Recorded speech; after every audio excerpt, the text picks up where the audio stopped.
think all of us are a little crazy, but it probably doesn't hurt. When you're out there riding, all you hear is just the snow against your skis. It's completely silent.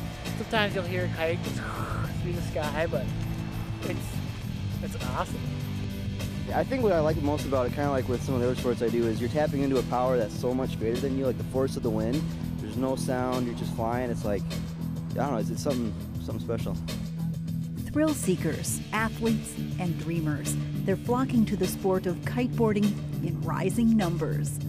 The sport harnesses wind power with sophisticated kites, allowing experienced riders to speed across the snow at 30 miles an hour or better, and then launch themselves skyward. You know, I always wanted to fly, now I can. That is definitely the best part of it. But riding's a lot of fun too. Most kiters start slow. My arms aren't long enough. Expos like this one, sponsored by the University of Minnesota Duluth's Outdoor Rec program, provide curious beginners a way to learn the ropes. Watch out! Basically, I'm just trying to get Tracy to understand how the kite works and what the opportunities are for kiting. And on a gusty day like today, we talk a lot about the intricacies of the roping and stuff like that. And so she's learning a lot, you know, even though she's not on a board, going back and forth. And that's what we're trying to show. That's another thing to think about, I guess, after. One step at a time. I'm adventurous. Yes. I like to try new things, and I snowboard and I wakeboard. I've been snowboarding for I don't know how many years, like 10 years. And so, yeah. I haven't ever snowboarded, and skiing downhill is not good for me, so we'll see how this goes. I don't know. It's a very good way to learn. Only $10, and she learns a lot in 1 hour. Yeah. Maybe after a couple more practices of this, then it'll be good to go. What do You're you doing think? great, I think so. Experience counts when you're setting up a kite. The process takes patience and a little practice.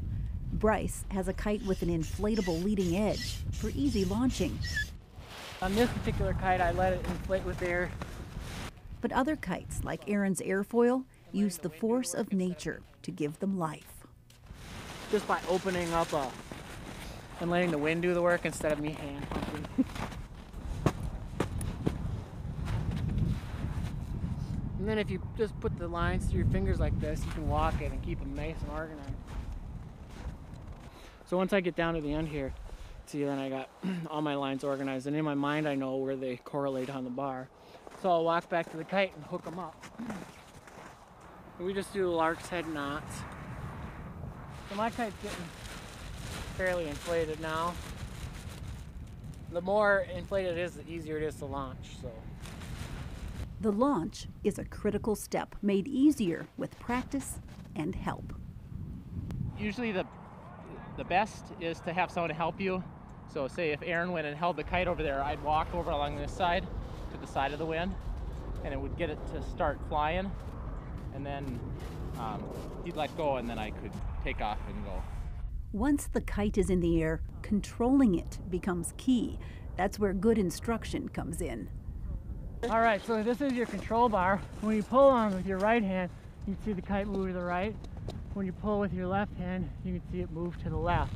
This kite is a depowerable kite, so this sheeting strap right here changes the angle of the kite so it can grab more wind or less wind.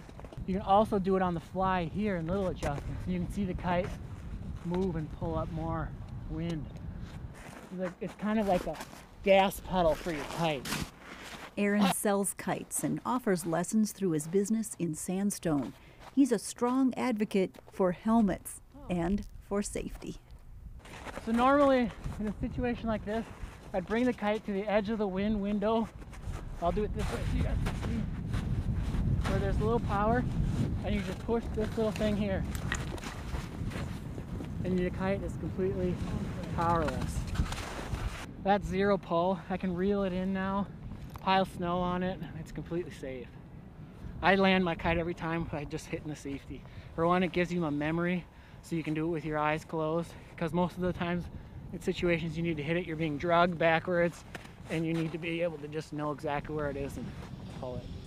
Kiteboarding certainly delivers its share of chills, thrills, and spills. And on a gusty day, with a partner like the wind, absolute control is all relative. Yeah, you can't see it coming, you know? It's like on other sports, you can see the hill, you can see the tree, but when the wind gusts, you don't know it until you're in the air. And you're like, oh, there's a gust.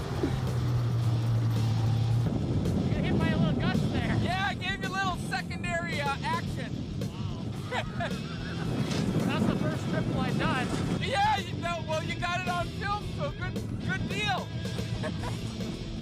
The most obsessed kiters say the sport becomes a calling, one that comes with a strong and steady pull to play. It's not windy every day, and when it is, you got to take advantage of it. So, yeah, it is a lifestyle. Anytime you're chasing something that nature provides, you gotta get it while you can.